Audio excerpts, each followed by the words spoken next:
Assalamualaikum warahmatullahi wabarakatuh. Selamat malam. Kami dari layanan 110 Polres Aceh Barat. Ada yang bisa dibantu?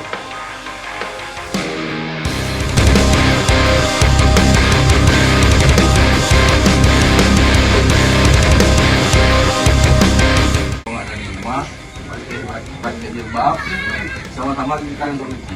Anak kecil yang dipukul. Karena dia udah jadi bapak orang. Bu, korban nggak korban, nanti kita berhenti. Kita bicarakan itu.